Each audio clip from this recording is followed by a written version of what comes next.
안녕하세요. 반갑습니다. 최승입니다. 오랜만에 유튜브를 다시 촬영하게 돼서 너무 반갑고요.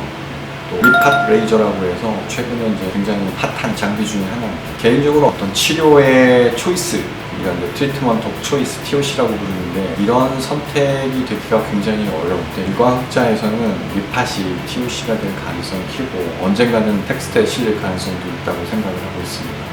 어떤 레이저 토닝 같은 방식, 기미 치료에서 굉장히 중요한 치료 방법 중에 하나죠. 하지만 특정한 장비가 그렇게 되기는 굉장히 어렵습니다.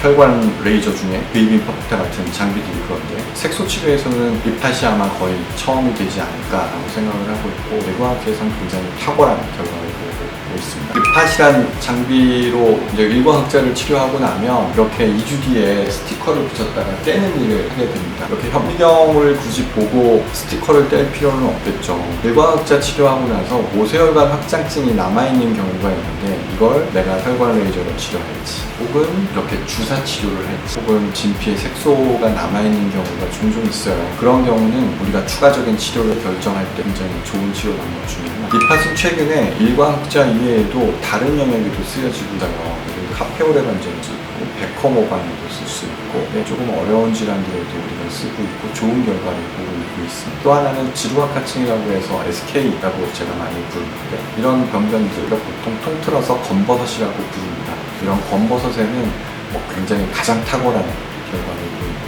단점이라면 스티커를 진 상태에서 2주 정도 유지해야 되는데, 이게 단점이라 할 수도 있지만 스티커를 뗄 때 굉장히 시원한 느낌을 받게 됩니다. 그리고 환자들이 시술이 끝나고 나서 와 하는 한성을 지르게 되는데, 이런 퍼포먼스를 보일 수 있는 레이저에서 유일한 장비가 생각을 하고 있습니다.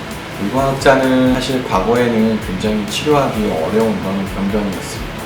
20번, 30번씩 해도 완벽하게 제거하기가 어려운 그런 치료였는데, 지금 리팟 때문에 7, 80%는 거의 한 번에 끝나고, 가벼운 질환들, 크고 색깔도 진하고 이런 병변들도 과거에는 불가능의 영역이었는데 지금은 잘 치료할 수 있는 시스템으로 잘 잡았습니다.